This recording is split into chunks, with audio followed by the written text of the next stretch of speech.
Assalamualaikum warahmatullahi wabarakatuh. Kembali lagi bersama saya Ahmad Herlikas. Pada video kali ini kita masih membahas atau mempelajari pelajaran bahasa Indonesia kelas 8 di semester 1. Adapun materi yang kita bahas pada video kali ini yaitu tentang teks persuasi. Nah, di sini ada beberapa peta konsep yang akan kita bahas pada video pembelajaran kali ini. Yang pertama adalah tentang pengertian teks persuasi, ciri-ciri teks persuasi, jenis-jenis teks persuasi, struktur teks persuasi, unsur kebahasaan, serta menyajikan teks persuasif dengan dua pendekatan. Nah, ini adalah beberapa materi atau beberapa poin yang akan kita bahas tentang pembelajaran bahasa Indonesia tentang teks persuasi.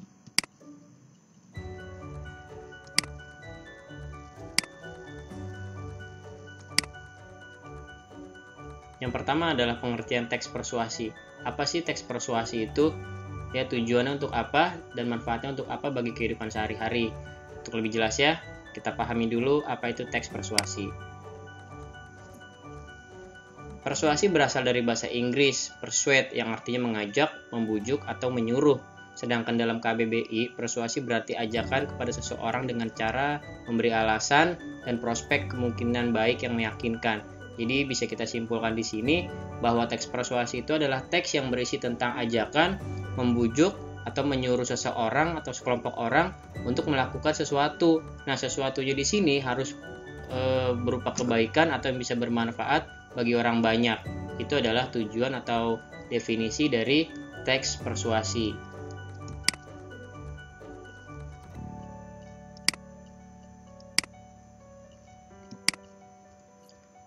Selanjutnya adalah ciri-ciri teks persuasi. Yang pertama di sini adalah teks persuasi dilengkapi dengan data, alasan, dan bukti yang didasari dengan fakta. Jadi selain kita mengajak seseorang untuk melakukan sebuah kebaikan, kita harus juga mempunyai yang namanya data, kemudian alasan yang kuat disertai dengan fakta. Kenapa sih seseorang itu atau sekelompok orang kita ajak untuk melakukan kegiatan yang ke arah yang lebih baik lagi? Itu adalah beberapa ciri dari teks persuasi. Kemudian yang kedua, teks persuasi berusaha meyakinkan pembaca untuk melakukan sesuatu sesuai dengan keinginan penulis. Yang ketiga, teks persuasi menggunakan kata yang bersifat mengajak dan memengaruhi pembaca.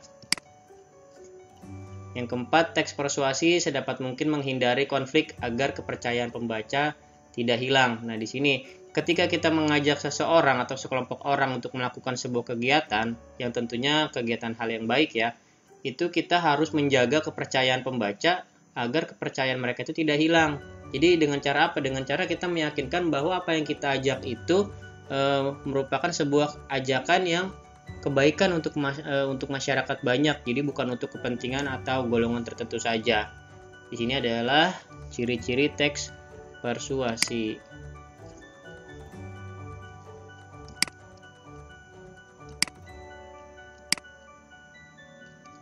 Selanjutnya adalah jenis-jenis teks persuasi.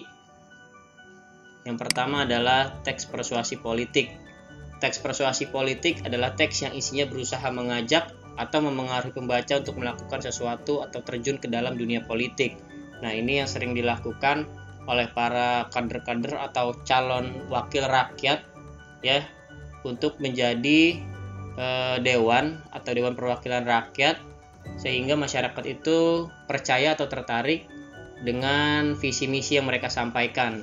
Jadi persuasi di sini bisa digunakan untuk hal atau bidang politik. Kemudian yang kedua adalah teks persuasi pendidikan, yaitu adalah teks persuasi pendidikan biasanya digunakan oleh lembaga atau orang-orang yang berkecimpung dalam dunia pendidikan untuk membantu dunia pendidikan.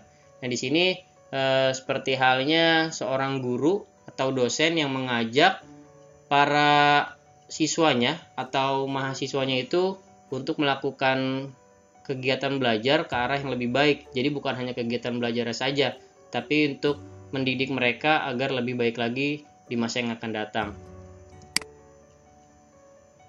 Selanjutnya adalah teks persuasi advertensi. Teks persuasi advertensi adalah iklan dalam media cetak atau elektronik. Teks advertensi ialah teks yang dibuat untuk tujuan niaga. Nah, untuk teks persuasi advertensi di sini itu digunakan di dalam niaga atau perdagangan, bisa berupa iklan ya, baik itu dalam media cetak atau elektronik. Nah, yang diperdagangkannya bisa berupa barang atau barang, produk atau jasa seperti itu. Ini mirip sekali di dalam materi kita yang sebelumnya itu tentang iklan, slogan dan poster.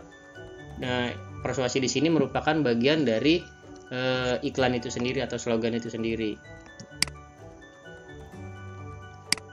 Selanjutnya adalah teks persuasi propaganda, yaitu adalah penyampaian paham atau pendapat dengan tujuan meyakinkan orang agar melakukan atau mempercayai sesuatu. Teks ini biasanya terdapat pada surat kabar, majalah, tabloid, dan internet. Nah, ini yang perlu kita sikapi atau kita pelajari lebih dalam teks persuasi propaganda, karena biasanya ketika kita mengajak seseorang ke arah yang lebih baik, itu manfaatnya akan lebih baik lagi. Tapi kalau misalnya kita mengajak seseorang kepada hal yang tidak baik, itu akan membahayakan juga bagi orang atau sekelompok orang yang kita ajak. Sekarang sudah banyak kita jumpai beberapa ajakan yang kalimatnya itu baik, padahal malah menimbulkan hal-hal yang tidak baik atau yang negatif seperti itu. Jadi ketika kita mendapatkan sebuah berita atau ajakan ya yang termasuk ke dalam teks persuasi di sini, terutama yang sifatnya adalah propaganda, yang tujuannya adalah meyakinkan kita atau orang banyak untuk melakukan sesuatu, harus kita pilih dulu nih, harus kita saring dulu mana informasi atau ajakan yang baik, mana yang tidak baik. Itu adalah teks persuasi propaganda, yaitu tujuannya adalah memengaruhi pembaca untuk mempercayai sesuatu.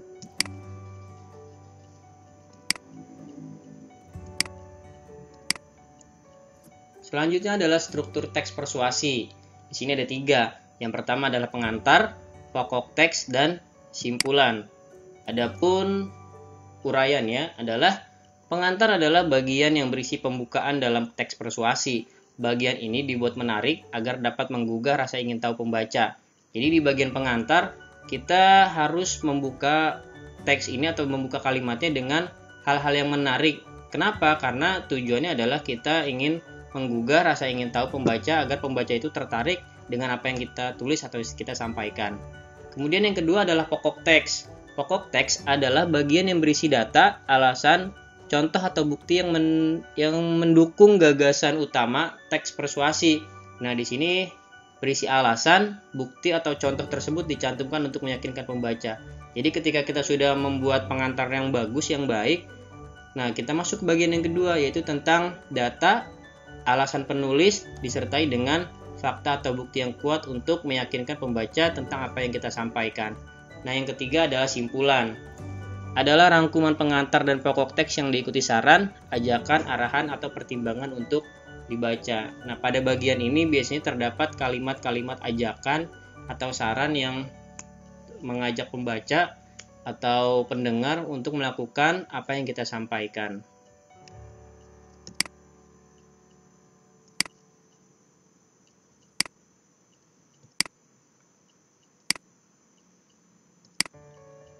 Selanjutnya adalah kebahasaan teks persuasif. Yang pertama adalah kata persuasif. Kata persuasif adalah kata yang bersifat membujuk secara halus agar pembaca menjadi yakin. Kemudian yang kedua adalah kata emotif. Kata emotif adalah kata yang menunjukkan perasaan. Jadi kata persuasif di sini adalah kata yang membujuk secara halus agar pembaca menjadi yakin dengan apa yang kita sampaikan. Misalnya ada kata-kata marilah, ayolah, atau misalnya seperti kayak jangan, itu adalah kata-kata atau kalimat saran, dan masih banyak lagi.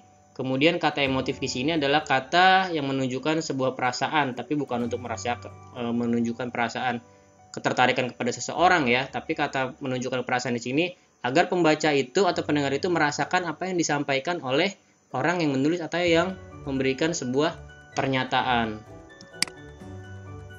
Kemudian yang ketiga adalah kata keterangan. Kata keterangan adalah kata yang memberikan keterangan pada kata kerja, kata sifat, kata benda, atau kalimat. Bisa kata keterangan tempat, kata keterangan waktu, ya. Atau misalnya juga kalau misalnya kata kerja adalah memukul, misalnya seperti itu, masih banyak lagi.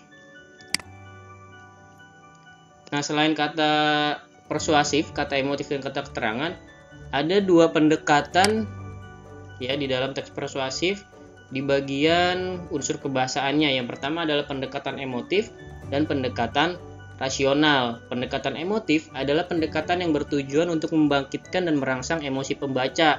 Sedangkan pendekatan rasional adalah pendekatan yang di dalamnya berisi fakta-fakta untuk meyakinkan pembaca atau pendengar. Nah, jadi ketika kita membuat sebuah teks persuasif atau membaca sebuah teks persuasif yang baik dan benar, itu adalah ada dua pendekatan di sini. Yang pertama adalah pendekatan emotif. Ini hampir sama dengan kata emotif tadi. Ya, tujuannya adalah membangkitkan atau merangsang emosi pembaca. Jadi seolah-olah pembaca atau pendengar di sini merasakan apa yang disampaikan oleh si penulis atau orang yang menyampaikan sebuah pernyataan dari teks persuasif tersebut. Sedangkan pendekatan rasional di sini adalah pendekatan dengan menampilkan atau menyajikan beberapa data dan fakta yang ada tentang apa yang disampaikan di dalam teks persuasif itu sendiri.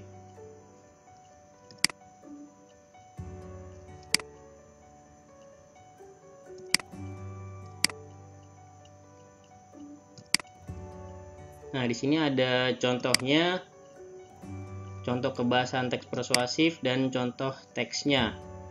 Dengan judul, menerapkan jalan kaki sebagai gaya hidup sehat. Jalan kaki adalah bagian dari membiasakan hidup sehat tanpa melakukan olahraga yang berat. Tetapi masih banyak orang yang meragukan manfaat dari jalan kaki di kehidupan sehari-hari. Padahal, bagi sebagian orang, jalan kaki menjadi kebiasaan atau rutinitas tertentu. Misalnya, jalan dari rumah ke depan komplek, atau jalan dari rumah ke sekolah, ke tempat kerja, ke kampus, ke warung, dan sebagainya. Olahraga yang ringan ini memiliki sejumlah manfaat yang baik bagi tubuh kita. Bahkan menurut salah satu penelitian, berjalan kaki selama 30 menit setiap harinya bisa menurunkan resiko penyakit jantung sebanyak 40%. Hal ini disebabkan dengan berjalan kaki, maka detak jantung kita akan lebih cepat berdetak, lebih kencang dari biasanya, sehingga jantung pun menjadi lebih kuat dan sirkulasi darah bisa meningkat dengan baik.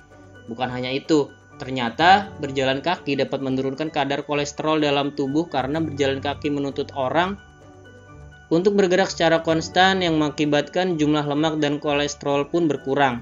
Maka biasakanlah kegiatan berjalan kaki ini setiap hari minimal selama 30 menit agar tubuh menjadi lebih sehat dan terhindar dari segala penyakit. Nah, di sini adalah contoh teks persuasif tentang gaya hidup sehat ya, yang seharusnya kita lakukan. Jadi ketika kita ingin sehat, ada beberapa hal yang harus kita lakukan. Nah, ini yang pertama adalah kata persuasif, kemudian kata emotif, ya, dan kata keterangan. Di sini ada 3 kebahasaan di dalam teksnya.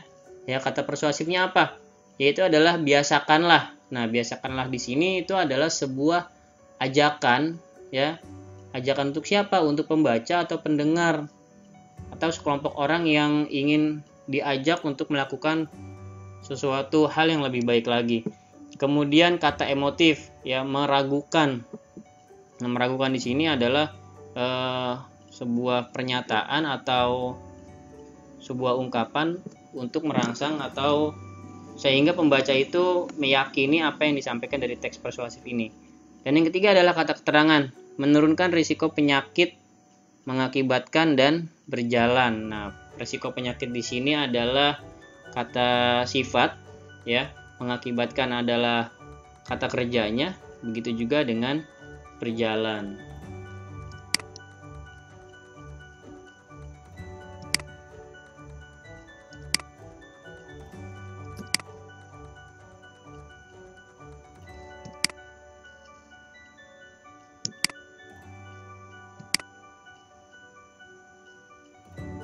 Selanjutnya adalah contoh kalimat dan gambar persuasif.